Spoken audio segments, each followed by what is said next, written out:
첫 번째 형벌이 두 개가 있다 그러죠. 1년에 2천, 3년에 3천. 자, 3년에 3천짜리는 물론 정확하게 표현하면은 3년 이하의 징역 또는 3천만 원 이하의 벌금. 간단하기 때문에 첫 글자를 안 만들었어요. 우리 법에서 벌이 제일 크다. 제일 크다는 말은 제일 못하게 하는 것, 무등록자 들어갑니다. 자, 무등록자는 별로 차이가 없는 거짓이나 또는 부정한 방법으로 겟을 등록한 자 3년에 3천이고, 자, 그 다음에 금지행위에서 크게 나눠가지고 기업공개사 등을 대상으로 하는 금지행위 1년에 1천, 3년에 3천 구분되죠. 그죠? 여기에서 3년에 3천에 들어가는 게 부당단체에서 탈세 증서를 직접 하면은 물론 여기에 쌍방대리도 같이 들어가요. 3년에 3천에 이 첫 글자만 넣어놨는데 이 내용을 보려면은 프린트 뒷면에 보면은 금쟁이로 해가지고 자세하게 들어가 있을 거예요. 자, 그다음에 기업공개사 등 말고 일반인을 대상으로 하는 업무 방해죄 요거 3년에 3천이죠, 그죠? 자, 3년에 3천은 요게 답니다. 자, 그 다음에 1년 이하의 징역 또는 1천만 원 이하의 벌금. 첫 글자라면은 임시 정보 공개를 이중으로 3번 하면은 비겁의 대표명이다 이랬습니다. 자, 여기에서 이중으로 3번 하는 것, 이중 등록, 이중 소속, 이중 사무소. 요거는 반드시 나온다 그랬어요. 임시중개시설물 애당초 이중사무소에서 나왔다 그랬죠. 항상 같이 갑니다. 비하면은 비밀 누설했다. 업무상 취득한 비밀을 누설했다. 1년에 1천인데 우리 법에 딱 하나 있는 반의사 불벌죄다 그랬어요. 금지행위죠. 금지행위 3년에 3천도 있고 1년에 1천짜리가 무등록자 매수 중 이랬어요. 자, 그다음 대여 양도입니다. 대여 양도가 맞습니까? 양도 대여가 맞습니까? 고민하지 마세요. 똑같습니다. 그래서 행정 처분할 때는 양도 대여하고 이소양, 정직부양 양을 하니까 글자가 잘 안 맞춰가지고 대여 양도를 했어요. 등록증이나 자격증이나 빌려주든지 빌렸든지 무조건 1년에 1천이에요. 자, 표시광고 명칭 위반 요건 두 개는 같은 의미로 보는데 우리 법에서 인자 아닌자 구분할 때 아닌자가 위반하면 벌이 크죠. 그럼 1년에 1천짜리 표시광고 1년에 1천이니까 기업공개사 아닌자가 표시광고했다. 명칭 위반도 마찬가지예요. 그런데 여기는 두 개가 들어갑니다. 첫 번째가 기업공개사 아닌자가 사무소 명칭에 공인중개사 사무소 또는 부동산 중개 또는 유사명칭을 썼다. 또 하나가 공인중개사가 아닌 자가 공인중개사 또는 유사명칭을 썼다. 아닌 자 두 개 들어갔고요. 그럼 이중으로 3번 하는 것은 이중등록, 이중소속, 이중사무소 3개나 들어갔으니까 4자로 되어 있고 대부분의 경우는 한 자고 아까 상대치수는 저로 2자였죠. 그죠? 요거 정보공개만 4자예요. 이거는 구분하는 게 기업공개사 등을 대상으로 하는 게 아니고 거래정보 사업자를 대상으로 하는 거예요. 우리 부동산 거래정보만 할 때 거래정보 사업자 위로는 국장이 있고 밑으로는 기업공개사가 있다. 밑에 있는 기업공개사에게 더 잘해라고 밑에 기업공개사 관련된 거 위반은 벌이 크다. 1년에 1천이다 그랬죠. 이 부분이에요. 즉 기업공개사는 거래정보 사업자는 기업공개사로부터 의뢰받은 정보에 한해서 공개해라. 사실과 다르게 공개하지 마라. 어떤 방법으로든 기업공개사에 따라 차별적으로 공개해서는 안 된다. 요거 위반한 거래정보 사업자에게 주는 거예요. 그러면은 1년에 1천보다는 3년에 3천이 외우기가 조금 쉽죠. 그죠? 여러분들의 입장에서는 3년에 3천 나왔으면 좋겠습니까? 1년에 1천 나왔으면 좋겠습니까? 3년 3천 오는 게 좋겠죠. 근데 사실은 이거나 문제는 똑같아요. 3년에 3천 놓으면은 1년에 1천 거 빼야 되고 1년에 1천 놓으면 3년에 3천 거 빼야 돼요. 문제는 똑같아요. 근데 이게 조금 쉽다 그죠? 그런데 여러분들이 문제 출제위원이라면 3년에 3천 내겠습니까? 1년에 1천 내겠습니까? 1년에 1천 내겠죠. 그럼 1년에 1천은 문제가 나온다고 봐야 돼요. 자, 1년에 1천은 문제가 나온다고 봐야 됩니다. 그런데 누가 하는 말이 나는 3년에 3천만 외울랍니다. 이래. 제가 처음에 그 말을 듣는 순간에 무슨 말인가 충분히 알았어요. 아니 1년에 1천에 나온다 하는데 왜 3년에 3천을 외우느냐. 그래도 3년에 3천만 외우겠대요. 말을 해라고 자꾸 물어봐도 대답을 안 해요. 사람들이 다 가고 난 뒤에 그 사람이 나한테 오더만은 교수님 이거 비밀인데요. 3년에 3천만 외워놓고 나머지는 전부 다 1년에 1천이라고 퉁치면 됩니다. 천만의 말씀 만만의 콩떡이에요. 아까 인장 등록하지 않거나 등록하지 아니한 인장을 사용했다. 기업공개사 위반하면은 업무 정지죠. 소속공개사 위반은 자격 정지죠. 그죠? 하여튼 소속공개사가 업무하면서 위반하면 전부 다 자격 정지예요. 근데 인장 등록 안 했다. 3년에 3천 없죠. 1년에 1천도 없죠. 3년에 3천 아니라고 1년에 1천에 해당한다. 그래 연결되는 건 아닙니다. 절대 취소라고 3년에 3천이고 업무 정지라고 1년에 1천이고 이렇게 연결되는 것도 아니에요. 완전히 다릅니다. 자, 형벌 보셨고 그 다음에 과태료 500만 원 이하의 과태료는 아마 여러분들 교재에 뒷페이지에 있을 거예요. 그런데 500만 원 이하의 과태료는 이거는 문제가 구체적으로 문제가 나올 가능성은 별로 없습니다. 그러니까 거래정보사업자나 협회에 주는 과태료는 무조건 얼마다? 500만 원 이하다. 누가 부과한다? 국토교통부 장관이 부과한다. 그러면은 여기에서 그거는 그렇게 퉁치버리고 기업공개사에게 주는 500만 원의 과태료 이것만 별도로 보세요. 아까 이야기했죠. 그죠? 성실 정확하게 확인 설명하지 않거나 설명의 근거자료를 제시하지 않았다. 500만 원 이하다. 이건 누가 부과합니까? 기업공개사 위반했으니까 등록과정이 부과하겠죠. 연수교육 안 받았다. 누가 부과한다? 시도의사가 이것도 500만 원 이하고 그 다음에 기업공개사가 부당한 표시 광고, 즉 미끼 광고했다, 과장 광고했다, 500만 원 이하다. 얼마 누가 부과한다? 등록과정이 부과한다. 그거 500만 원 이하의 과태료 이것만 별도로 보세요.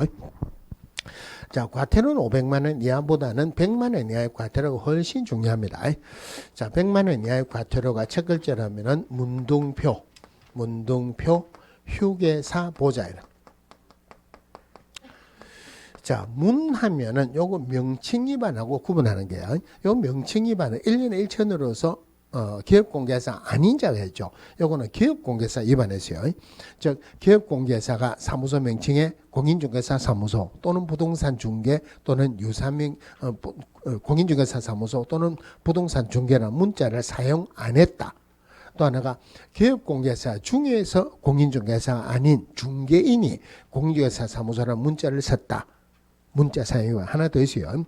기업공개사가 옥외 광고물에 기업공개사 성명을 표기 안 했다. 거짓으로 표기했다. 문 다 들어갑니다. 둥하면은 등이에요. 등록 취소됐을 때 등록증 반납 안 했다. 며칠 이내 반납 안 했다?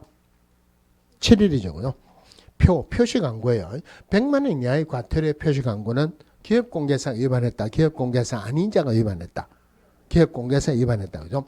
즉 사무소 명칭, 소재지, 연락처, 기업공개사 성명, 등록번호 기재 안 했다. 중개보존에 관한 사항을 명시했다. 100만 원의 과태료. 휴로 시작하는 거 공부한 거 뭐 있죠?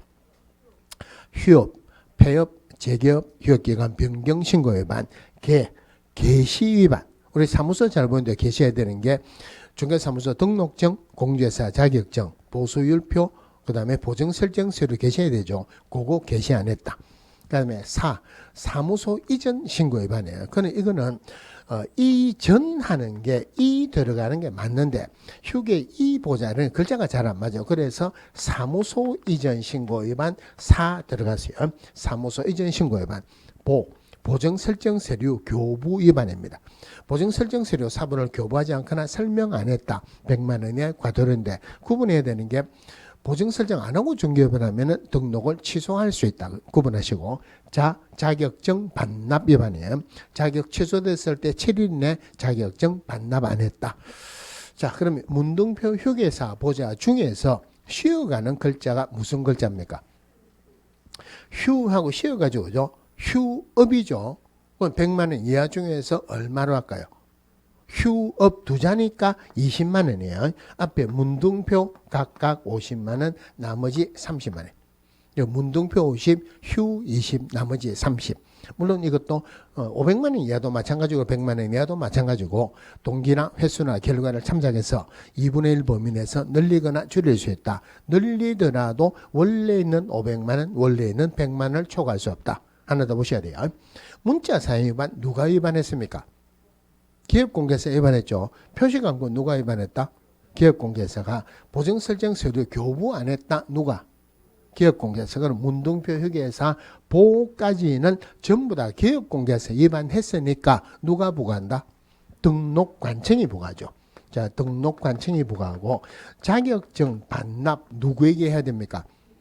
시도의사에게. 그러면 자격증 반납했는지 안 했는지는 교부한 시도의사가 알죠. 이 30만 원 과태료인 자격증 반납비만은 교부한 시도지사가 부과한다. 자, 여기까지 했는데 마지막으로 하나만 더 봅시다. 우리 시험 범위가 공인중개사법, 대통령령, 국토교통부령이죠. 그죠? 자, 요 중에서 가장 구체적인 것은 국토교통부령으로 정합니다. 예를 들어서 아까 자격정지 사유가 미인이 이외에 결석하면 이겁니까? 아니면은 이 소인이 성급하게 서거했답니까? 이 소인이 성급하게 서거했다. 이게 자격정지죠. 그죠? 그런데 앞부분은 외워야 돼요. 뒷부분은 자주 해드릴게요. 여러분이 할 때 같이 따라하면은, 그리고 맨 마지막에 가면 또 정리를 해드릴게요. 근데 나중에, 이 소인이 성급하게 서거했다. 이게 자격 정지인지, 업무 정지, 요거 헷갈리면 안 돼요. 그러면은, 아까 이 소인이 성급하게 서거했다 해서 6개월짜리가 어느 거였어요?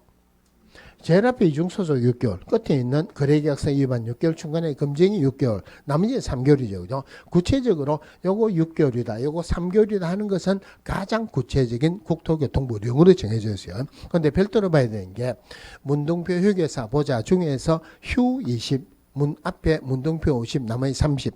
과태료 부과 기준은 대통령령으로 정합니다. 이거는 별도로 봐두세요. 과태료 부과 기준은 대통령령으로 정한다. 자, 여기까지 해가지고 공인중개사 법령이 끝이 났어요. 물론 공인중개사 법령 중에서 중개 실무하고 관련된 부분은 아직 안 했습니다. 나중에 실무할 때 하기로 하고. 그럼 어디로 가느냐 하면은 넘어가서 부동산 거래 신고에 관한 법률 나옵니다. 자, 부동산 거래 신고에 관한 법률에 앞부분에 총설이 있는데 이 부분은 별로 내용이 볼 건 없고, 이 부동산 거래 신고에 관한 법률이 구성이 어떻게 되어 있는지를 좀 보고 들어갈게요. 자, 원래는 지금까지 우리가 공부한 게 공인중개사법이에요. 이 공인중개사법이 옛날에는 법 이름이 부동산 중개업법 이랬습니다. 그런데 부동산 거래 신고 제도가 도입이 되면서 공인중개사의 업무 및 부동산 거래 신고에 관한 법률, 이렇게 법이 바뀌었어요. 자, 공인중개사의 업무 및 부동산 거래 신고에 관한 법률로 쭉 진행이 되고 있다가 공인중개사법을 새로 만들어 달라고 누차 요구를 했습니다. 그런데 별도로 공인중개사법을 만드는 게 아니고, 원래는 공인중개사의 업무 및 부동산 거래 신고에 관한 법률이 있었는데 요거 두 개를 나눴어요. 하나는 공인중개사법, 하나는 부동산 거래 신고에 관한 법률, 이렇게 나눴습니다.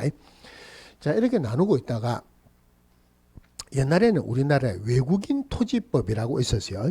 외국인이 우리나라에 토지를 취득할 때 적용하는 법인데 그 법을 없애버리고 부동산 거래 신고에 관한 법률에서 외국인 등의 부동산 취득 등에 관한 특례 이래가지고 이쪽으로 들어왔습니다. 또 하나가 국토계획법 공부하셨죠? 국토계획법 제일 끝에 토지거래 허가 부분이 있어요. 토지거래 허가 부분을 국토계획법에서 없애버리고 부동산거래 신고하는 법률에 넣었습니다. 그래서 부동산거래 신고하는 법률은 파트가 크게 3개가 있어요. 물론 양이 제일 많은 거 여기 제일 많고, 그 다음에 여기 많고, 그 다음에 여기 많아요. 자, 그러면은 이 파트가 3개가 있는데 제가 이 그림을 그릴 때마다 부동산거래 신고에 관한 부분에서는 튀어나오게 그림을 그립니다. 이 그림을 그린 이유가 뭐냐면은 원래는 공인중개사의 업무 및 부동산 거래 신고에 관한 법률 요게 두 개가 나눠졌죠. 그죠? 그러면은 이 공인중개사법에서는 기업공개사 나오죠. 여기에 원래 한 법이었으니까 여기서도 기업공개사 나옵니다. 그래서 부동산 거래 신고할 때 기업공개사가 거래계약서를 작성 교부했으면은 기업공개사가 부동산 거래 신고를 해야 돼요. 그런데 이 부분에서는 기업공개사 안 나옵니다. 특별히 토지거래 허가 부분에서는 기업공개사 절대 안 나와요. 예를 들어서 토지거래 허가 대상인 토지를 기업공개사가 매매를 중개했다 하더라도 절대 기업공개사가 허가 신청하는 것은 아니다. 거래 당사자가 공동으로 허가 신청합니다. 요 부분은 기업공개사 안 나온다 그랬죠. 그죠? 이게 이렇게 만들어지고 제가 첫해 토지거래 허가 대상인 토지를 기업공개사가 매매를 중개했다 하더라도 절대 기업공개사가 신청하는 건 아니다. 이 부분에서 절대 기업공개사 안 나온다. 분명히 그 문제는 나온다고 1년 동안 호언장담을 했어요. 그런데 시험장에 가고 시험 치고 난 뒤에 시험 문제 봅시다 하면서 쭉 보니까 그 문제가 안 나왔어요. 1년 동안 호언장담을 했는데 안 나왔다. 큰일 났죠. 그죠? 야, 이거 큰일 났다. 문제를 꼼꼼하게 보니까 문제가 어떻게 나왔냐면은 토지거래 허가 신청할 때 첨부하는 내용이 아닌 것은 뭐냐 이래가지고 틀린 답이 기업공개사 인적상 개설 등록에 관한 사항 이렇게 나왔어요. 결론은 외국인 특례 규정 토지거래하고 허가 부분은 기업공개사는 한마디도 안 나옵니다. 원래가 요 세 개가 따로 있는 법인데 왜 법을 만들었냐면은 어떤 국회의원이 전부 다 부동산 거래하는 건데 굳이 따로따로 법을 내놓을 필요가 없고 하나로 모으자 해가 모은 것밖에 안 돼요. 그런데 모으다 보니까 공통점이 투기 방지라는 공통점이 있습니다. 그러면은 지금 하는 것은 부동산 거래 신고하는 법률 파트별로 끝나고 난 뒤에 하는 부분인데 좀 문제 한번 해볼게요. 자, 토지 거래 허가의 목적은 투기 방지예요. 부동산 거래 신고의 목적은 투기 방지, 실거래가 신고 목적이 두 개가 있습니다. 그래서 부동산 거래 신고에 관한 물론 법에서 표현되는 목적은 아니에요. 부동산 거래 신고에 관한 제도가 어떻게 해서 우리 법에 나왔는지 그거를 이야기를 하려고 그러면은 별로 시험하고도 별로 상관이 없는 한 20분 내지 30분 흘려야 돼요. 그거는 지금은 빼버리고 하여튼 부동산 거래 신고도 투기 방지를 목적으로 하는데 부수적인 목적으로서 실거래가 신고라는 목적도 있어요. 그러면은 토지 거래 허가의 목적은 투기 방지라 그러죠. 부동산 거래 신고의 목적은 투기 방지, 실거래가 신고 목적이 두 개입니다. 그러면은 토지 거래 허가 받았다. 부동산 거래 신고의 목적을 전부 다 달성했습니까? 아직 못했습니까? 실거래가 신고는 목적을 달성을 못했죠. 그래서 토지거래 허가 받아도 부동산 거래 신고는 해야 된다. 굉장히 자주 나오는 질문이에요. 자, 전통적으로 투기를 방지하기 위해서 금인을 받는 제도가 있는데 금인의 목적은 투기 방지예요. 그러면은 부동산 거래 신고의 목적은 투기 방지, 실거래가 신고 목적이 두 개라 그랬죠. 그럼 부동산 거래 신고하면은 금인의 목적을 이미 달성했죠. 그럼 부동산 거래 신고했다. 금인 받아야 된다, 안 받아야 된다? 목적을 이미 달성했으니까 안 받아도 된다. 자, 토지거래 허가의 목적, 금인의 목적, 투기 방지로 목적이 똑같죠. 그럼 토지거래 허가 받으면 금인의 목적인 투기 방지라는 목적을 이미 달성했으니까 토지거래 허가 받았다. 금인 받아야 된다, 안 받아야 된다? 안 받아도 된다. 자, 우리나라 농지는 뭐 해야 됩니까? 농사 지어야 되죠. 내가 농사 짓겠다 하는 것을 농지 취득자의 증명을 받는다 이렇게 표현하죠. 그죠? 그러니까 농지증을 받는다 하는 말은 농사 짓겠다 이 말이에요. 농사 짓겠다 다른 말로 하면은 투기 안 하겠다는 말이에요. 그래서 농지증의 목적도 투기 방지를 목적으로 합니다. 그러면은 토지거래 허가의 목적도 투기 방지를 목적으로 한다. 그럼 토지거래 허가 받으면 농지증의 목적을 이미 달성했죠. 토지거래 허가 받았다. 농지증 받아야 된다, 안 받아야 된다? 안 받아도 된다.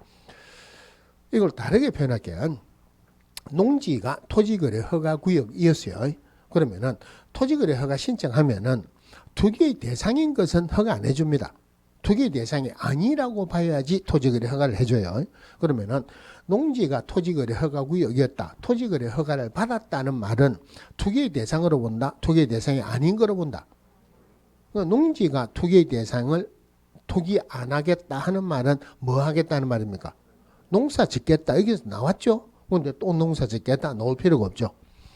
자, 농지증을 받았다. 부동산 거래 신고하느냐 안 하느냐. 농지증의 목적은 투기 방지를 목적으로 하고 부동산 거래 신고 목적은 투기 방지 실거래가 신고 목적이 두 개죠.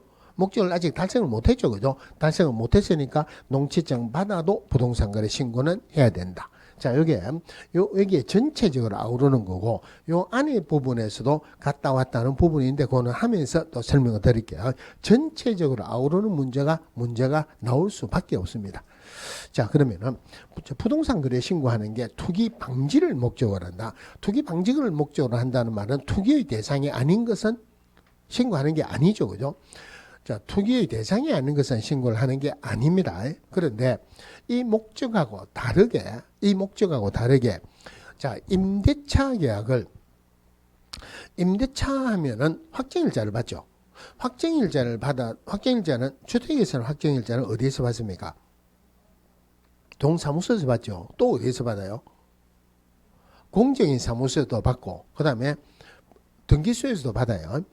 그런데 상가임대차에서는 확정일자 어디 받습니까? 세무서장이 받는다. 요거 틀리게 중개사법에서도 몇 번 나왔어요.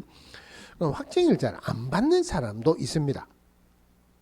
확정일자를 안 받는 사람도 있죠. 그러면은 확정일자를 받으면은 새로운 임차인이 되려는 자가 확정일자 받아도 국토교통부에 보고하도록 되어 있어요. 그래서 뜹니다. 확정일자를 안 받으면은 현황이 없죠.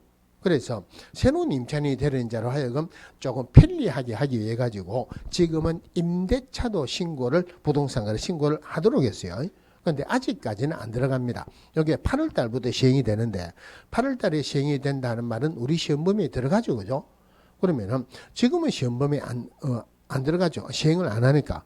그럼 이거는 놔두고 안 하다가 8월 달에 시작할까요? 지금부터 할까요? 시험 범위에 들어가니까 지금부터 해야 되겠죠. 그죠? 그래서 임대차는 별도로 원 취지하고는 다릅니다. 국민생활에 조금 도움을 주기 위해 가지고 임대차도 신고한다. 이래 보시고. 자, 그러면은 부동산 거래 신고에 314페이지 한번 볼게요.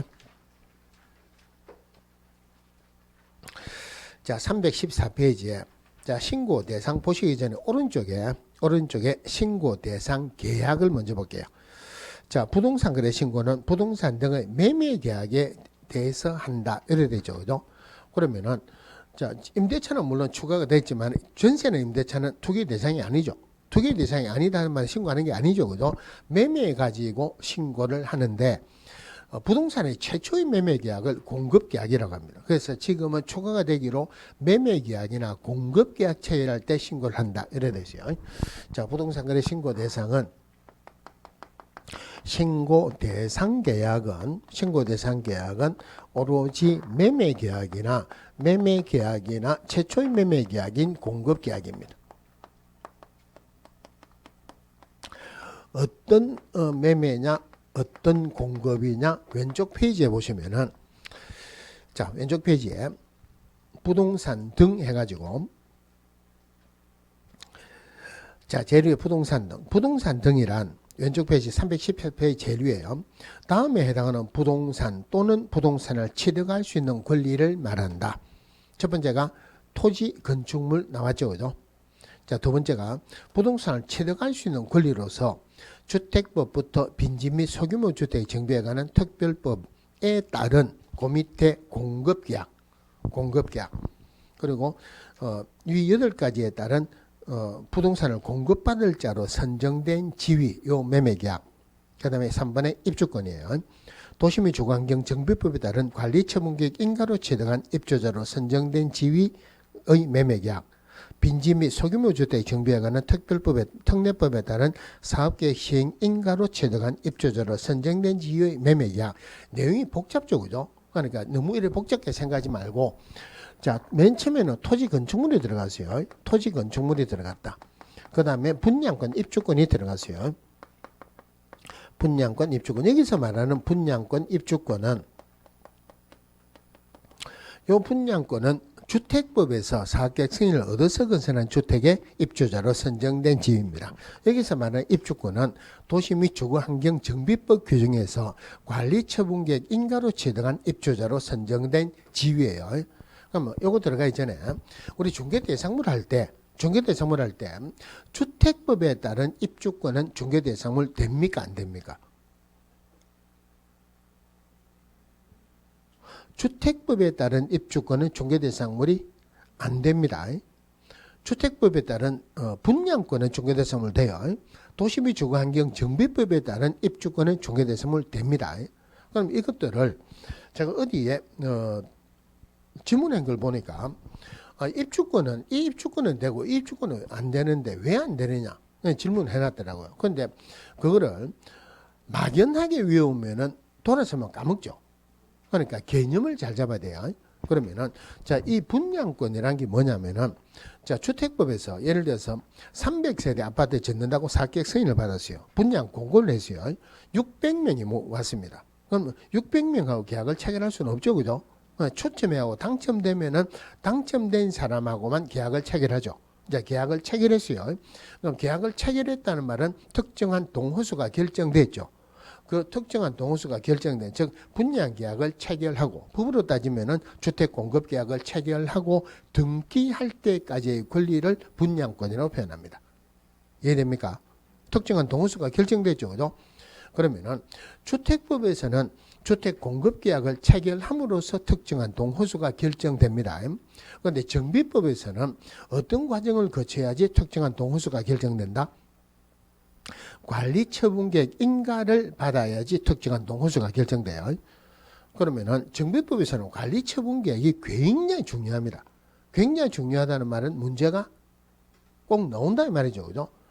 그러면은 관리처분계획을 아무 의미 없이 관리처분계획이다, 어떻게 안에는 뭐가 들어가야 되고 뭐가 들어가면 안 된다, 어떻게 인가를 받느냐, 그냥 외우는 것보다는 전체적인 개념으로서 관리처분계획이 뭔지를 개략적으로라도 개념을 잡고 안에 공부를 하는 게 훨씬 좋아요. 그럼 간단하게 이야기해 볼게요. 이거 공부 시간인데 다른 쪽에서 질문한 걸 제가 봤기 때문에 이야기를 하는 거예요. 자, 노후불량주택 이쪽에 있습니다. 이걸 쫙 밀어버리고 새 집을 짓습니다. 주로 단독주택 짓습니까? 아파트 짓습니까? 아파트 짓죠, 그죠? 그러면은 1000세대가 있다. 1000세대 밀어버리고 1000세대만 지으면은 시행사가 돈 남는 게 없죠. 조금 더 짓겠죠, 그죠? 그래서 일반 분양하고 돈을 난 겁니다. 그런데 1000세대 전부 다 여기에 들어온다는 보장이 있습니까, 없습니까? 보장이 없죠. 그러면은 들어올 사람 손들어 봐라. 그러니까 700명만 들어오더라. 그런데 사실은 이건 제가 표현을 잘못했어요. 신청을 받는 게 아니고 신청을 하는 거예요. 자, 700명밖에 신청을 안 하더라. 300명 안 들어오겠다는 말이죠. 300명은 나중에 현금으로 청산해 줍니다.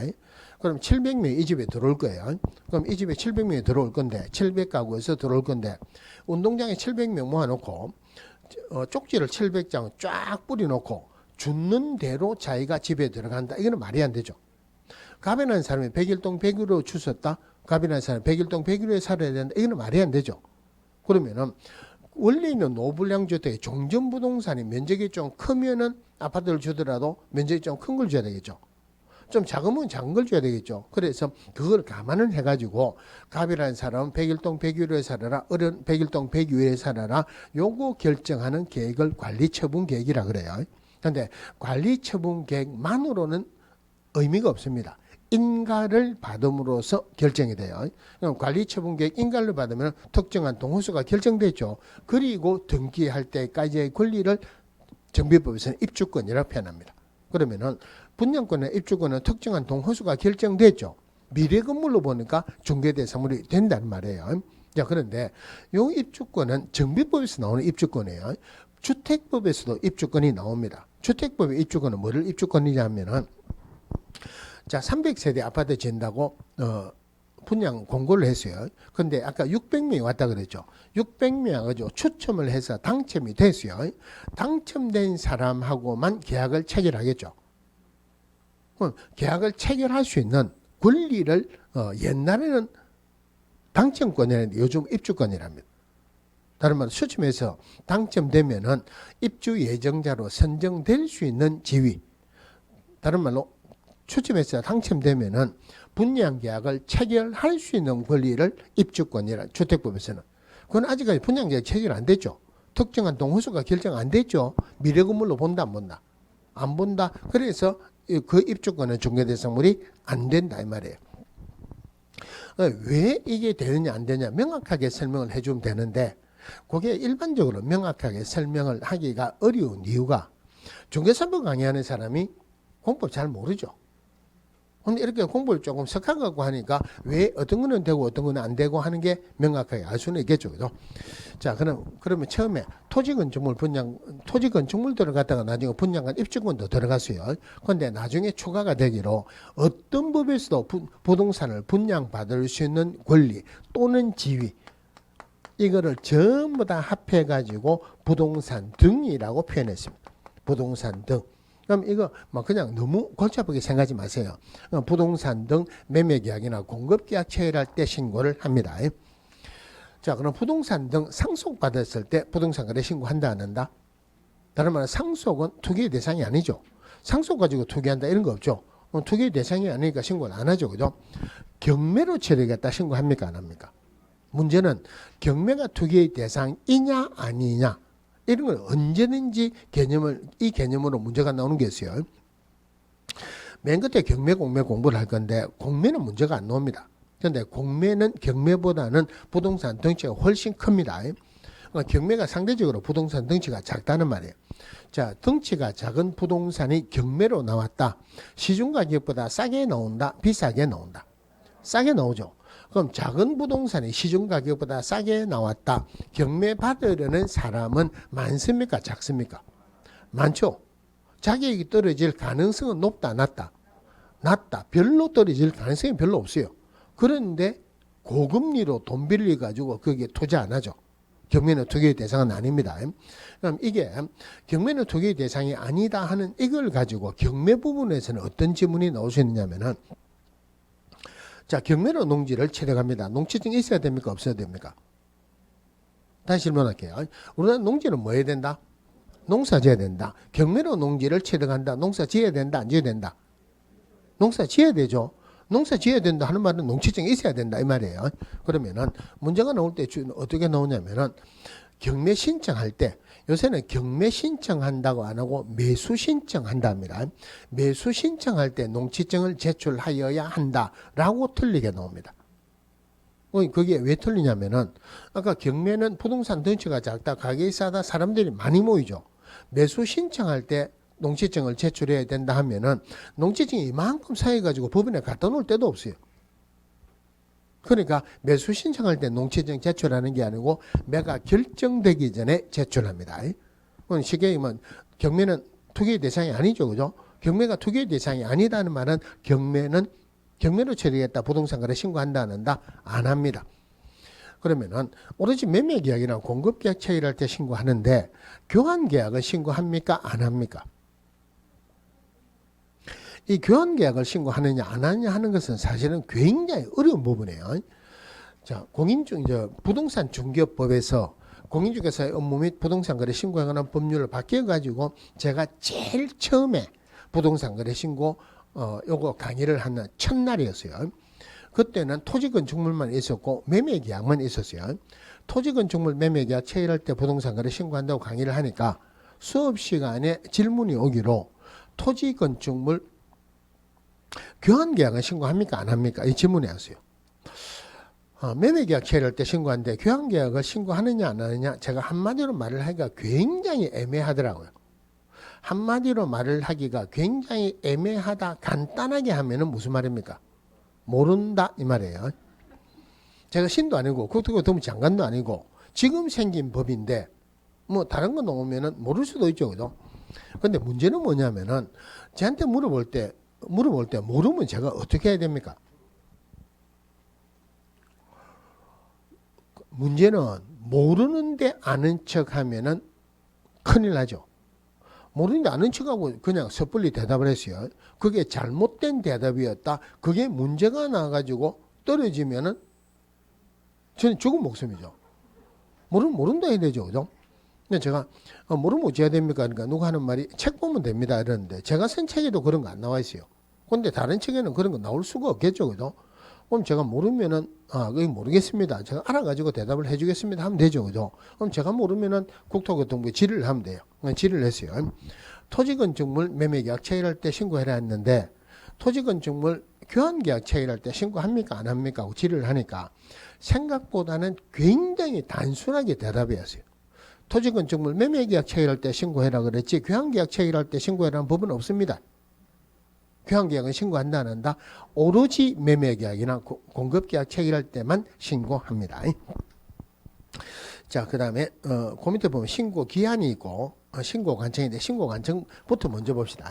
누구에게 신고를 하냐? 신고관청은 시군구청장에게 신고를 합니다. 시장이나 군수나 구청장에게 신고를 하는데 공인중개사법이든 부동산 거래 신고에 관한 법률에서는 시군구청장에 나오면 반드시 구분해야 돼요. 이것도 최근에 질문에 한번 나왔습니다. 부동산 소재지 시군구청장인지 중개사무소 소재지 시군구청장인지 구분하셔야 돼요. 그러면은 자, 토지건축물 매매계약 체결할 때 매도인 매수인끼리 직접 계약을 체결할 수도 있습니까? 아니면은 반드시 중개사무소를 통해야 됩니까? 직접 매매 계약을 체결할 수도 있죠. 중개사무소 없을 수도 있죠. 중개사무소가 없을 수도 있는데 중개사무소 소재지 시군구청장에게 신고한다. 말이 안 되죠. 그래서 부동산 소재지 시군구청장이에요. 부동산 소재지 시군구청장이다. 이 부동산 소재지 시군구청장을 표현하기로 신고관청회를 표현합니다. 구분해야 되는 게 공인중개사법에서는 중개사무소 소재지 시군구청장을 등록관청이라 하고 여기에서는 신고관청이라 그래요. 그럼 이 부분에 가서 한번 볼게요. 여기에는 시군구청장만 나오지 시도지사는 안 나옵니다. 부동산 거래 신고에 관한 법률에서는 시도지사는 안 나와요. 시도지사는 언제 나오느냐 하면은 시군구청장이 국장에게 바로 제출한다, 보고한다, 이거는 있을 수가 없죠. 국장이 시군구청장에 바로 통보한다, 이거는 있을 수는 없죠. 그거 통보하고 보고하는 중간 단계로서 시도지사가 나오지 나머지는 시도지사가 안 나와요. 전부 다 부동산 소재지 시군구청장인데 부동산 거래 신고 제도하고 외국인 특례규정에서 시군구청장을 신고관청이라고 표현을 합니다. 그런데 나중에 별도로 하겠지만은 토지거래 허가 부분에서 시군구청장을 허가관청이라고 표현합니다. 표현만 다르지 똑같은 사람이에요. 등록관청하고 신고관청하고 구분해야 되겠죠. 또 요거 신고 대상도 우리 공인중개사법의 중개 대상물이라고 해서 전부 다 부동산 거래 신고 대상이 되는 것은 아니죠.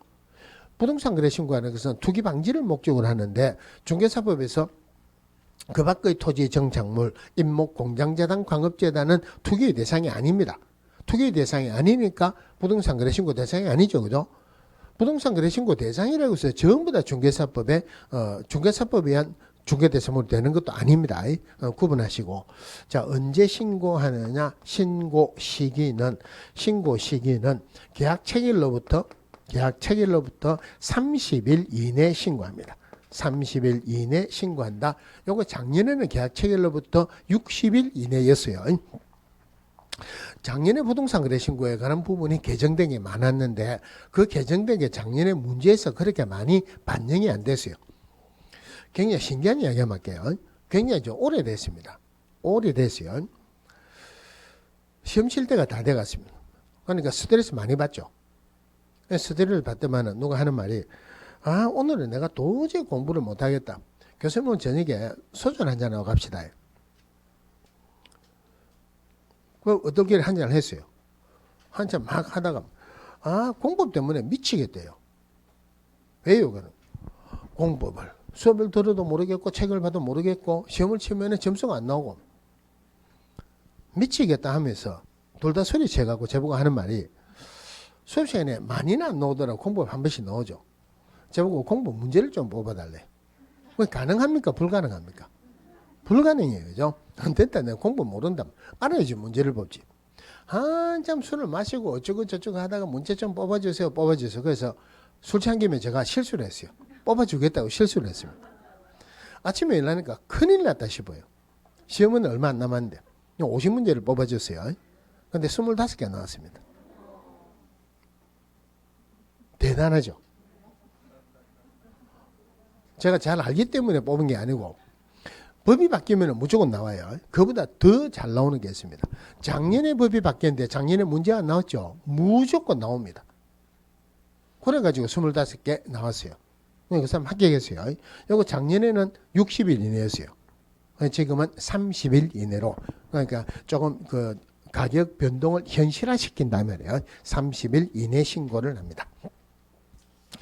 자, 그 다음에 신고 의무자 한번 볼게요. 자, 신고 의무자 한번 읽어보고 가겠습니다. 자, 거래 당사자 공동으로 신고한다. 자, 거래 당사자는 부동산 등에 관한 매매 계약을 체결한 경우 그 실제 거래 가격 등을 거래 계약의 체결로부터 30일 이내 신고관청에 공동으로 신고해야 된다. 요래 있는데 요 내용을 알려면 뒤에 거를 조금 봐야 돼요. 뒤에 거를 봐야 되니까 순서를 좀 바꿔서 할게요. 요거 좀 이따 다시 하기라고. 한 페이지 넘어가서 신고사항. 자, 신고사항이 자, 기본적으로 공통으로 신고해야 돼. 공통으로 신고해야 되는 게 박스 안에 있죠. 박스 안에 있고. 그다음 오른쪽에 보시면은 법인이 주택거래계약을 체결한 경우에 별도로 신고해야 되는 사항이 있고, 그 밑에 보면은 법인 외의자가 또 이거 말고 다른 걸 신고하는 경우가 또 있어요. 그러니까 조금 복잡한데 복잡게 하지 말고, 복잡게 안 하기 위해서는 어떤 방법이 제일 좋습니까? 제일 복잡한 거 빼버리면 돼요. 제일 복잡한 거 문제가 나올 가능성은 별로 없습니다. 물론 요 앞에 여러분들 모의고사 쳤을 때 요 문제가 나왔다고 하던데 제가 아직 문제를 못 봤는데, 하여튼 법인은 별로 문제가 나올 가능성은 없어요. 법인은 빼고 하세요. 그럼 일단 왼쪽에 공통적으로 신고해야 되는 사항. 자, 신고사항이 내용이 많으니까 그걸 그대로 외우면은 어려우니까 첫 글자 보고 할게요. 자, 부동산 거래 신고할 때 부동산 거래 신고사항이 첫 글자라면은 소개, 중매, 종가. 소개, 중매, 종가. 소하면은 소재지, 지번, 지목이에요. 소재지, 지번, 지목. 계약일, 중도금 지급일, 잔금 지급일. 자, 계약일, 중도금 지급일, 잔금 지급일. 이러니까 누가 하기로 개자 틀렸는데요. 그런데 대충 넘어갑시다. 중개사예요. 자, 기업공개사가 있을 때는 기업공개사 인적상, 개설 등록에 관한 사항. 없으면 기업공개사 들어가는 게 아니겠죠. 그죠? 매도인, 매수인 인적사항입니다. 자, 매도인, 매수인 인적사항인데 임대차에 관한 신고는 별도로 보셔야 돼요. 그러면은 여기는 전부 다 매매계약이나 공급계약 체결할 때 신고하니까 거래 당사자는 오로지 매도인, 매수인 밖에 없죠. 그래서 매도인, 매수인 대신에 거래 당사자라고 나올 가능성이 더 많아요. 종류, 면적이. 물론 이게 종류라는 게 토지냐, 건축물이냐, 분양권이냐, 입주권이냐 이 말이고, 면적. 자, 우리 부동산 거래 신고할 때는 전부 다 실제 있는 그대로 신고합니다. 그럼 이 면적이 공부상 면적과 실제 면적이 다르다면은 무슨 면적으로 신고한다? 실제 면적으로. 가격, 물론 실제 거래 가격이죠. 그죠? 자, 물론 이거 말고 다른 부분이 지금 중요한 부분이 있는데, 자, 소개, 중매, 종가. 이게 이런 일반적으로 문제를 내는 그 과정이 있어요. 이 부동산 거래 신고 제도가 들어오고 처음에는 초반에는 부동산 거래 신고 사항이 아닌 것은 뭐냐, 이런 것들은 문제를 내면 안 돼요. 어느 정도 숙성이 되고 난 뒤에, 어느 정도 지나고 난 뒤에 다른 문제를 내고 부동산 거래 신고 사항이 아닌 게 뭐냐, 이런 문제가 나와야 되는데, 초반에 부동산 거래 신고 사항이 아닌 게 뭐냐, 이 문제가 나왔어요. 제가 그 문제를 보고 출제위원 속으로 욕을 굉장히 많이 했습니다. 이 문제를 낼 단계가 아닌데 왜 이런 문제를 벗어냈냐고 욕을 굉장히 많이 했는데, 답을 보니까 문제 잘 냈다 생각하더라고요. 문제 잘 냈다. 우리 나중에 거래계약서에 필수적으로 기재되는 사항이 있어요. 거래계약서에 필수적으로 기재되는 사항 첫 글자 하나면은 교권 인물이 개지랄이라. 권리 이전의 내용이에요. 그 권리 이전의 내용이라는 게 매매냐, 전세냐, 임대차냐 이 말입니다. 여기에 부동산 거래 신고사항이 아닌 게 뭐냐, 답으로 권리 이전의 내용이 들어갔습니다. 이거는 부동산 거래 신고에 관한 사항을 물어보는 게 아니고 어떤 내용을 부동산 거래 신고하느냐, 오로지 매매계약 체결할 때 신고하는데 매매냐, 전세냐, 임대차냐 이게 신고할 내용이 아니다. 그죠? 그거 물어본 거니까 문제는 잘 낸 거예요. 자, 기본적으로 이거를 하고, 자, 그 다음에 법인은 빼버리고, 자, 법인은 빼버리고, 자, 317페이지 저 밑에 큰 거 3번, 색깔 있는 3번, 법인 외의자가 신고할 때, 자, 법인 외의자가 비규제 지역에서, 이거는 빼버리세요. 비규제 지역에서 넣으면 더 헷갈립니다. 이건 빼버리고 법인 없는 말이에요. 자, 법인 외의자가 실제 거래 가격이 6억 원 이상인 주택을 매수하거나 아니면은 투기 과열지구 또는 조정 대상 지역에 소지하는 주택을 매수하는 경우에는 아래의 사항을 추가로 신고해야 된다. 자, 기본적으로 부동산 가격이 추가로 신고하는 게 한마디로 자금 조달 계획 이런 게 들어가요. 그러면은 안에 구체적으로 들어가기 전에 자금 조달 계획이 들어가는 게 부동산 가격이 얼마 이상이거나 6억 원 이상이거나 절대 그러면 안 돼요. 부동산 가격이 아니고 무슨 가격입니까? 주택입니다. 지금 이제 제일 중요한 게 주택 가격이 너무 많이 오르기 때문에 주택을 한정해서 하는 거예요. 투기 과열 지구다, 조성 대상 지역이다 하는 것도 주택입니다. 자, 그러면은 이 부분에서 국가 투기 이제 요런 경우에는 밑에 보면은 자금 조달 계획 등이 들어가요. 그럼 자금 조달 계획이 들어간다는 말은 무슨 말이냐면은 투기를 방지하기 위한 정상적인 수단으로서 자금 조달 계획이 들어가는 게 마지막 단계입니다. 자금 조달 계획을 제출해라는 게 투기를 방지하기 위한 정상적인 수단으로서의 마지막 수단이에요. 그러면은 국가는 투기 안 하죠. 국가 등을 대상으로도 투기 안 하죠. 그러니까 거기에 동그라미 1번 앞에 하여튼 두 번째 줄에 끝에 보면은 가로 열고 거래 당사자 중 국가 등이 포함되어 있는 경우는 제외한다. 국가 등이 거래 당사자다 하는 말은 투기에 대해서 투기 안 하는 거니까 자금 조달 계획 이런 것들은 들어가는 것은 아니다는 말이에요. 기본적으로 그 밑에 별도로 들어가는 게 있는데 전제 조건이 주택 가격이 얼마 이상이거나 주택 가격이 6억 원 이상이거나 아니면은 주택 가액에 상관없이 그 주택이 투기 과열지구나 조정 대상 지역에 있을 때 이래 되겠죠. 그러면은 추가로 들어가야 되는 게 동그라미 1번에 거래 대상 주택의 체력에 필요한 자금의 조달 계획하고 지급 방식입니다. 자금 조달 계획 지급 방식. 그 뒤에 거는 지금 보지 마세요. 그 밑에 동그라미 2번에 볼까요? 거래 대상 주택의 매수자 본인이 입주할지 여부, 입주 예정 시기 등 거래 대상 주택의 이용 계획. 자, 요 말을 이 부분에서는 이렇게 표현했지만 우리 법의 다른 부분에서는 이것을 입주 계획이라고 표현했어요. 그러면은 자, 자금 조달 계획과 지급 방식 입주 계획은 반드시 신고하는 사항은 아니죠. 반드시 신고하는 사항이 아니고 주택 가액이 얼마 이상일 때 6억 원 이상이거나 또는 투기 과열지구나 조정 대상 지역에 있을 때는 자금 조달 계획 지급 방식 그다음에 입주 계획을 신고해야 된다. 동그라미 1번의 첫 번째 줄 끝에 볼게요. 이 경우 투기 과열지구에 소지하는 주택의 거래 계약을 체결한 경우에는 매수자는 자금의 조달 계획을 증명하는 서류로서 국토교통부령으로 정하는 서류를 첨부해야 된다. 자, 다시 정리합시다. 원래는 기본적으로 소개 중매종가 신고합니다. 그죠? 그런데 주택 가액이 6억 원 이상이거나 또는 가액에 상관없이 그 주택이 투기 과열지구나 조정 대상 지역에 있으면은 자금 조달 계획 지급 방식 입주 계획을 신고해야 되죠.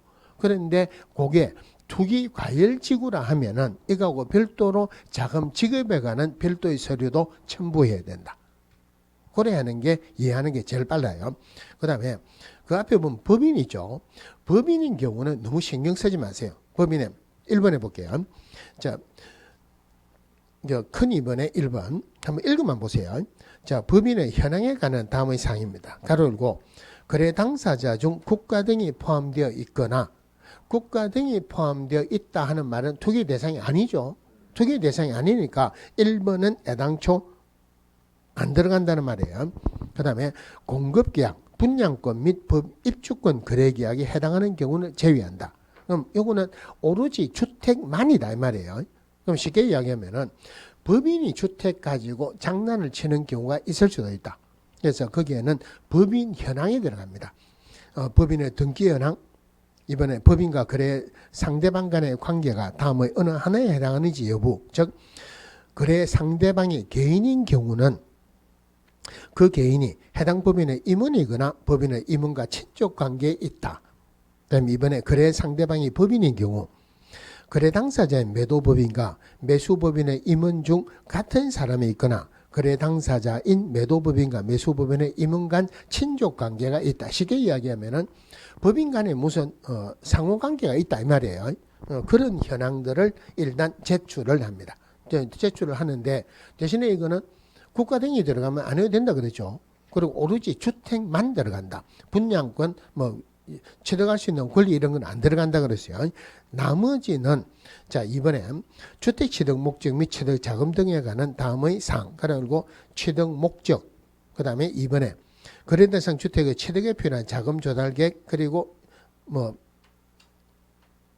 증명하는 서류 그다음에 임대 등 거래 대상 주택의 이용 계획 이 무엇 때문에 사느냐 어떻게 이용할 거냐 이런 거는 별로 중요한 거 아닌데 자금 조달 계획 이런 거 들어가죠 그죠. 그러니까 법인이 산다 그러면 기본적으로 투기를 한다고 생각을 하고 그렇게 생각하세요. 그런데 대신에 이것도 이번에 가로안에 보면은 법인이 주택의 매수자인 경우만 해당한다. 투기는 매도인이 합니까 매수인이 합니까? 매수인이 하죠. 투기할 우려가 있을 때만 한다. 그래서 요거 법인은 별로 안 중요하니까 살짝 한번 읽어볼 정도면 돼요. 자, 그 다음에 한 페이지 넘어가서 신고 방법이 있습니다. 신고 방법 먼저 볼게요. 자, 부동산 거래하는데 신고하는 방법이 크게 두 개가 있어요. 부동산 거래계약 신고서를 제출할 수도 있고 아니면은 전자문서로 할 수도 있습니다. 자, 방법이 두 개인데 전자문서라는 거 우리 공개회사법에서 나온 적이 있었죠. 한마디로 이거는 인터넷으로 신고하는 거예요. 우리 휴업 신고할 때 전자문서로 할 수 있다 없다? 휴업 신고할 때 등록증 반납해야 되죠. 등록증을 반납해야 된다. 전자문서로 할 수 없죠. 어떤 법에서는 마찬가지예요. 그래서 어떤 것을 첨부하거나 또는 반납해야 된다 할 때는 전자문서로 할 수 없습니다. 그런데 여기서는 이거보다 더 중요한 게 대리신고하는 규정이 있어요.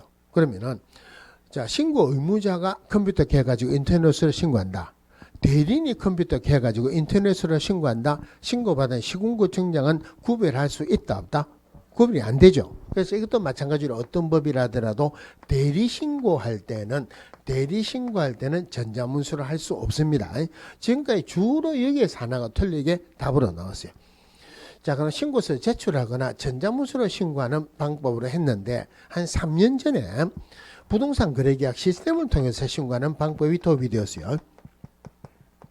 부동산 거래계약 시스템을 통해서 신고하는 방법이 도입이 되었다. 그럼 이 부동산 거래계약 시스템을 통해서 신고하는 것을 나중에 우리 공인중개사법에 거래계약서 할 때 나올 건데 여기에 전자계약이라는 이름으로 문제가 나올 거예요. 그런데 공부는 별도로 하고 그럼 어떻게 생각하느냐면은 이 전자문서로 신고하는 게 인터넷으로 신고하는 거죠. 그럼 이 부동산 거래계약 시스템을 통해서 신고하는 게 전자문서로 신고하는 한 방법이다라고 생각하세요. 전자문서로 신고하는 한 예입니다. 그러면은 원래 신고하는 방법은 신고서 제출할 수도 있고 전자문서를 할 수도 있죠. 그럼 전자문서로 신고했다. 신고서 제출해야 된다. 안 해야 된다? 안 해도 되죠. 그럼 부동산 거래계약 시스템을 통해서 신고하는 게 전자문서로 신고하는 한 예라 그랬죠. 그죠? 그러면은 부동산 거래계약 시스템을 통해서 신고했다. 별도로 신고서 제출해야 된다. 안 해야 된다? 안 해도 된다. 그래서 법으로 표현하기로는 부동산 거래계약 시스템을 통해서 신고하면은 거래계약 체결하는 날 신고서를 제출한 것으로 본다. 이렇습니다. 자, 그 다음에 신고 의무자 볼게요. 자, 그 신고 의무자에 315페이지 다시 갈게요. 315페이지 제일 밑에 거래 당사자 간의 직접 거래인 경우 1번 거래 당사자 공동신고입니다. 거래 당사자는 부동산 등에 관한 매매계약을 체결한 경우 그 실제 거래 가격 등을 거래계약 체결로부터 30일 이내 신고관청에 공동으로 신고해야 된다. 그러면은 앞에 한 거 필요 없는 거 빼면은 거래 당사자는 공동으로 신고해야 된다. 이렇죠. 그죠? 자, 이번에 거래 당사자 일방이 국가 등인 경우 그럼 국가 등이 일방 당사자다. 국가 등은 거짓 신고 안 하죠. 그러니까 그 밑에 거래 당사자 중 일방이 국가 등일 때는 국가 등이 신고를 해야 돼요. 자, 세 번째. 박스 이제 한 페이지 넘어가서 박스 바로 밑에 보면은 거래 당사자 중 일방이 국가 등의 경우 이럴 때는 국가 등이 단독으로 신고한다. 그다음에 그 밑에 3번. 일방 당사자의 거부로 인한 단독 신고. 자, 거래 당사자 중 일방의 신고를 거부하는 경우에는 국토교통부 령으로 정하는 바에 따라 단독으로 신고할 수 있다. 좀 이따 별도로 설명드릴게요.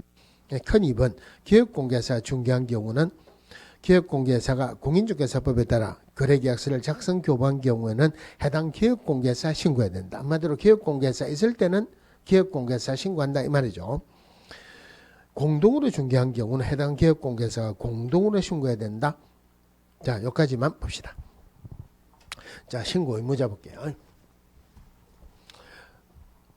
신고 의무자. 일단 간단하게 개념부터 봅시다. 자, 기본적으로 매매 계약을 체결하면은 거래 당사자 간에 직접 매매 계약을 체결하는 게 원칙입니다. 그러면은 거래 당사자 간에 직접 매매 계약을 체결했을 때 신고는 누가 하느냐? 거래 당사자. 여기서 말하는 거래 당사자는 매도인 매수인이죠. 거래 당사자 공동으로 신고합니다. 공동으로 신고한다. 그런데 거래 당사자 중 일방이 국가 등일 때는 국가 등은 거짓 신고를 안 하겠죠. 그죠? 그러니까 이럴 때는 국가 등이 신고를 합니다. 국가 등이 신고를 한다.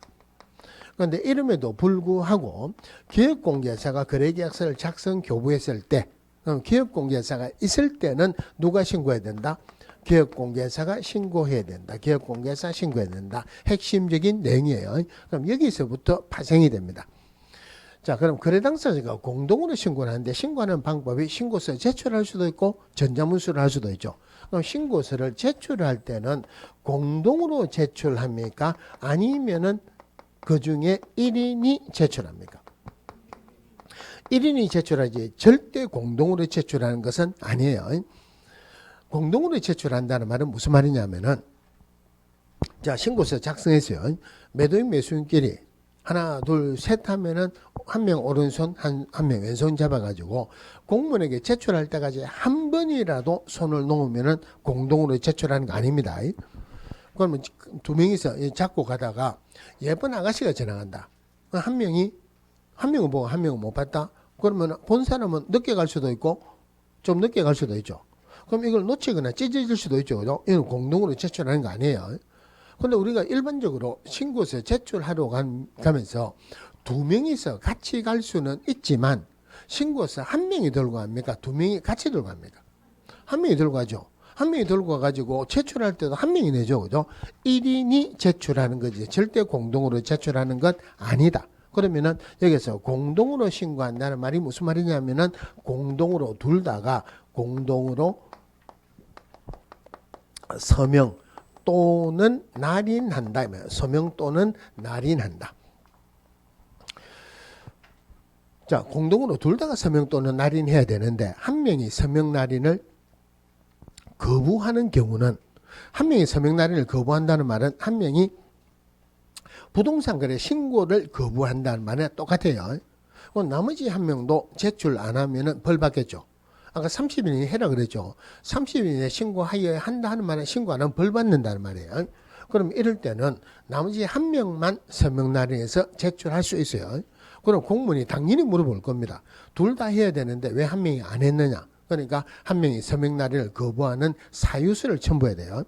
그런데 때로는 어떻게 생각할 수 있느냐 하면은 거래계약이 체결이 안 됐는데 한 명만 서명 날인하고 한 명은 거짓으로 사유서를 해갖고 제출할 수도 있죠. 그죠? 그래서 그렇게 생각할 수도 있으니까 실제로 거래계약이 체결됐다는 것을 나타내기 위해서 거래계약서 사본도 첨부를 해야 돼요. 그럼 첨부해야 된다 하는 말은 전자문서로 할 수 없다 이 말이죠. 자, 그다음 국가 등이 신고를 한다. 국가 등이 있으면 국가 등이 신고한다. 그럼 국가 등이 신고를 하는 것은 단독으로 하는 거예요. 그러면 이럴 때는 나머지 일방 당사자는 신고 의무가 있다 없다? 신고 의무가 없죠. 나머지 일방 당사자는 신고 의무가 없다는 말은 나머지 일방 당사자는 국가 등이 제출하는 신고서에 서명 날인 한다 안 한다? 안 한다는 말이에요. 기업공개사 있으면 기업공개사 신고하죠. 물론 기업공개사가 공동으로 중개했을 때는 공동으로 신고한다. 공동으로 신고한다는 말은 둘 다가 서명 날인한다 이 말이에요. 그러면은 기업공개사가 있다면 거래 당사자는 신고 의무가 있다 없다? 거래 당사자 신고 의무가 없죠. 그럼 거래 당사자는 기업공개사 제출한 신고서에 서명 날인한다 안 한다? 안 한다는 말이에요. 질문할게요. 자, 기업공개사가 거래계약서를 작성 교부했어요. 신고를 거래계약 체결로부터 며칠 이내에 해야 돼요? 30일 이내. 누가 신고해야 됩니까? 기업공개사 신고해야 되죠. 근데 기업공개사 신고를 안 하면은 매도인이 해야 됩니까? 매수인이 해야 됩니까? 둘 다 공동으로 해야 됩니까?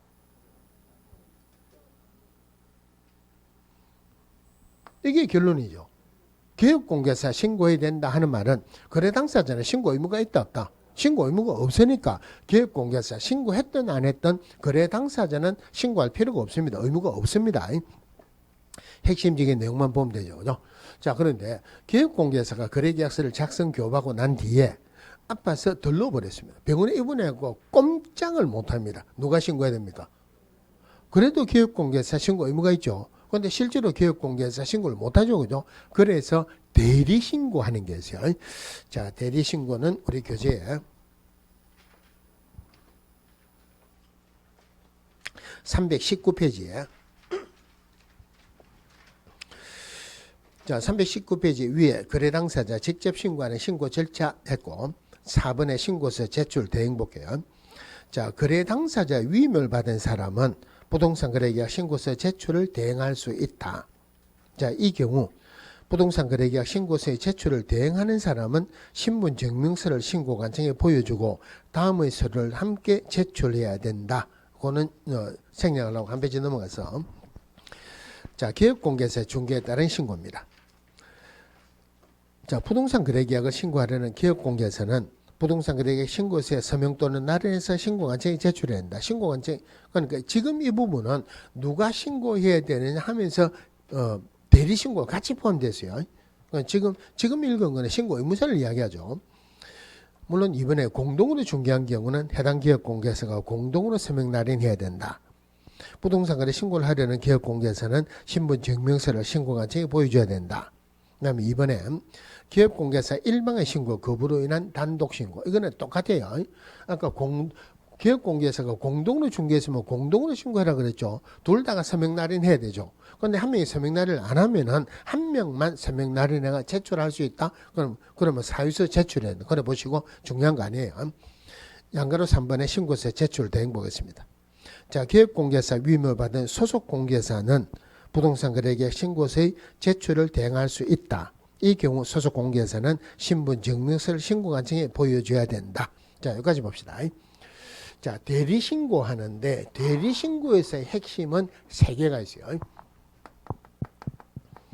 어떤 경우라도 대리신고는 전자문서를 할 수 없죠. 첫 번째 핵심이에요. 전자문서를 할 수 없다. 그러면 첫 번째, 거래 당사자 간의 직접 매매 계약을 체결했을 때 자, 대리를 받아야 된다. 위임을 받아야 되죠. 그러면 거래 당사자 간의 직접 매매 계약을 체결할 때 자, 그러면은 거래 당사자 공동으로 위임을 받습니까? 1인의 위임을 받습니까?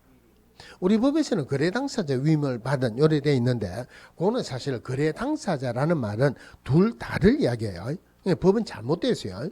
그런데 풀어서 이야기하면은 이거 봅시다. 자, A하고 B하고 매매 계약을 체결합니다. 직접 매매 계약을 체결해요. 그럼 신고는 누가 해야 된다? 신고는 공동으로. 제출은 누가 한다? 1인이. 제출은 1인이 하죠. 그죠? 신고는 공동으로 하죠. 둘 다가 서명 날인해야 된다. 이 말이에요. 자, 근데 우리 법에서는 매도인이 해야 된다, 매수인이 해야 된다. 이런 규정은 없습니다. 일반적으로 매수인이 하겠죠. 자, 신고서 제출하러 가는데 오늘이 마지막 날이에요. 거래계약 체결로부터 며칠째입니까? 30일째죠. 자, 신고서 제출하러 가는데 오매불망거리던 옆집에 아줌마가 나타났어요.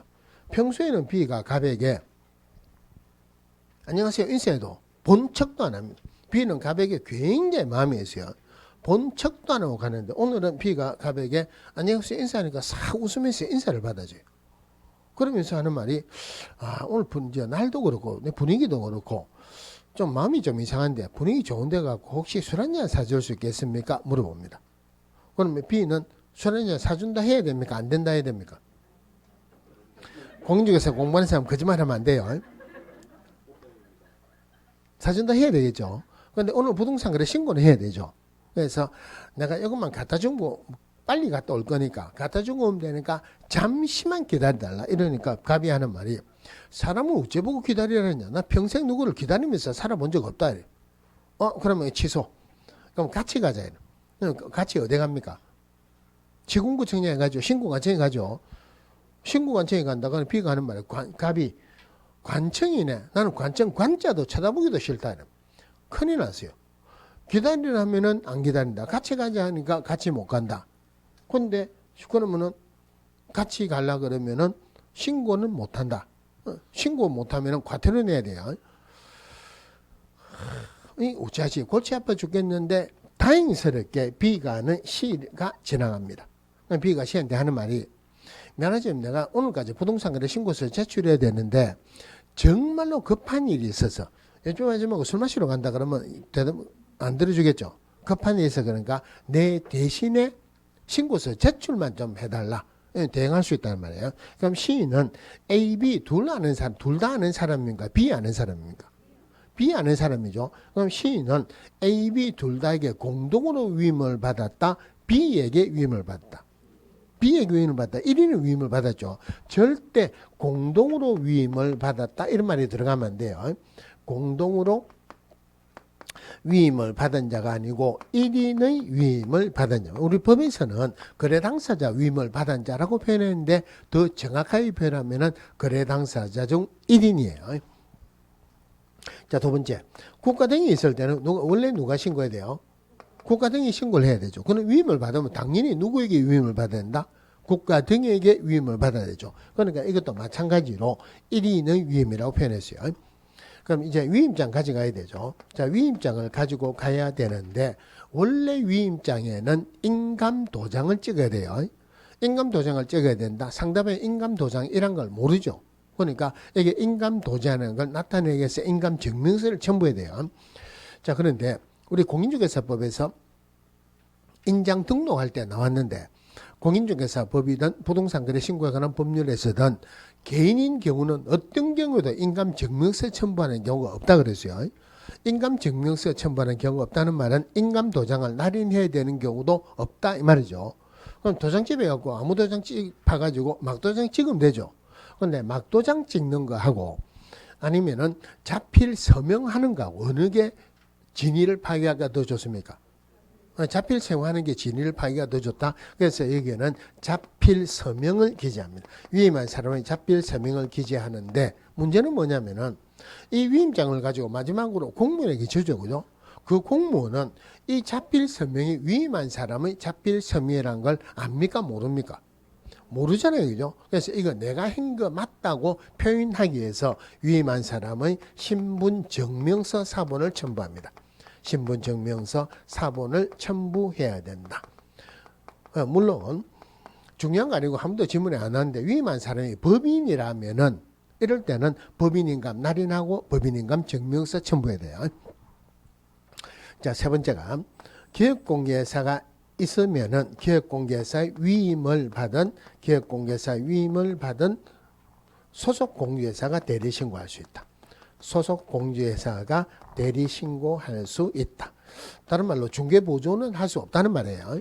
아까 말씀드렸는데 기업공개사가 거래계약서를 작성 교부한 때는 고용인은 대리 신고할 수 있다 하면은 맞습니까? 틀립니까?